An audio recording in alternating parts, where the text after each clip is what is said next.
सत्संग जी प्यार से कहना, धन निरंकार जी सत्संग जी सतगुरु माता जी की पावन कृपा आप जी संतों पर बरस रही होगी। दासी आप जी के सामने फिर से एक नई प्रेरणादायक कहानी लेकर के आई है। आशा करती हूँ कि आप जी को जरूर पसंद आएगी। मिली आजादी। तो आओ चलते हैं इस कहानी की ओर।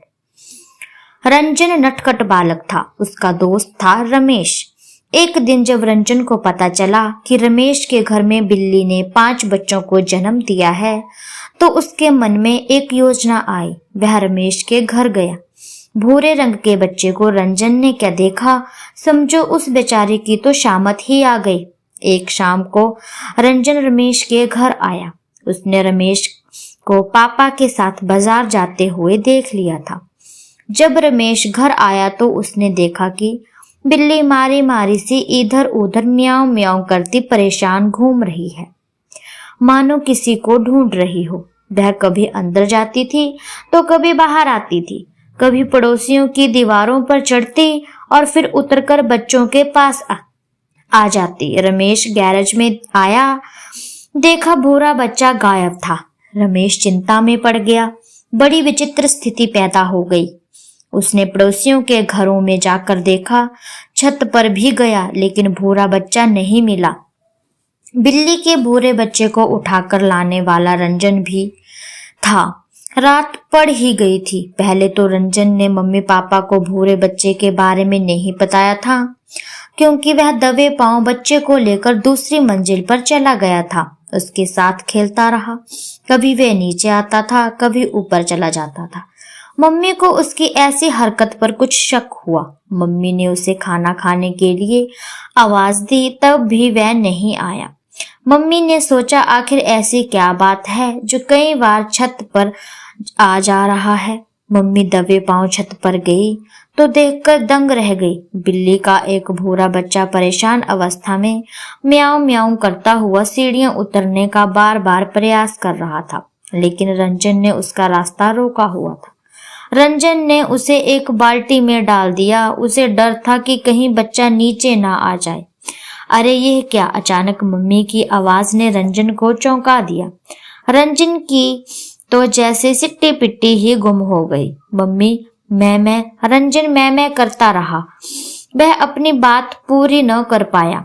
मम्मी ने पूछा, कहाँ से लेकर आए हो इस मासूम बच्चे को? अब रंजन को सच बताना ही पड़ा।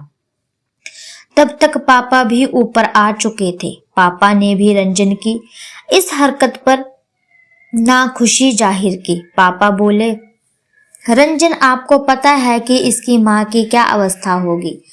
आप देख रहे हो ना, माँ के बगैर यह कैसे परेशान और उदास होकर उसे ढूंढ रहा है। तुमने इसे उठाकर अपना गुलाम बना लिया है। क्या ऐसी गुलामी आपको भी पसंद है? ऐसी गुलामी नहीं पापा, प्लीज ऐसा मत कहे, रंजन एकदम बोला। मम्मी ने सवाल किया, तो फिर एक मासूम बच्चे को अपनी खुशी के लिए उसकी माँ से छीनकर अपना गुलाम बनाकर रखना कहाँ की समझदारी हुई। रंजन को महसूस हुआ कि जैसे सचमुच ही उसने ऐसा करके अपराध किया है। वह बोला, ठीक है पापा, मैं कल सुबह होते ही इसे रमेश के घर छोड़ आऊंगा। पापा बोले, नहीं बेटा, आप एक बात शायद भूल रहे हो। जानते हो आज कौन सी संध्या है?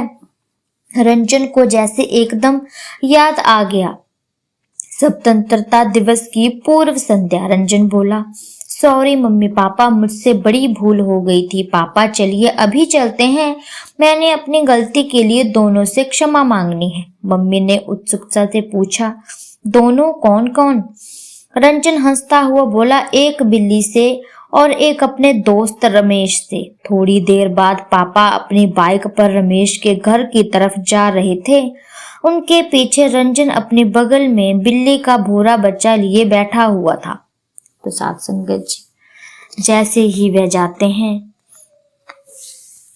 तो उनके मन में एक बहुत ही बड़ा सवाल उठ जाता है। बिल्ली का बच्चा जैसे ही अपनी माँ से मिलता है तो वह बहुत ही खुश होता है, और साथ ही साथ उसका मालिक भी खुश हो जाता है, और वह दोनों से माफी मांगता है, बिल्ली से भी और अपने दोस्त से भी और अपनी गलती का उसे एहसास हो जाता है।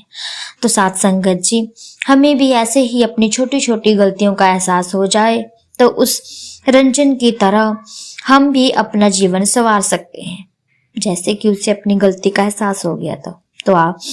तो साथ संगत जी, दासी की कहानी आप जी को अच्छी लगी हो तो चैनल को लाइक शेयर कमेंट्स जरूर कीजिएगा, और चैनल पर नए हैं तो चैनल को सब्सक्राइब जरूर कीजिएगा। ऐसी ही छोटी छोटी प्रेरणादायक कहानियां दासी आप जी के सामने लेकर के आती रहेगी। तब तक के लिए धन्य निरंकार जी।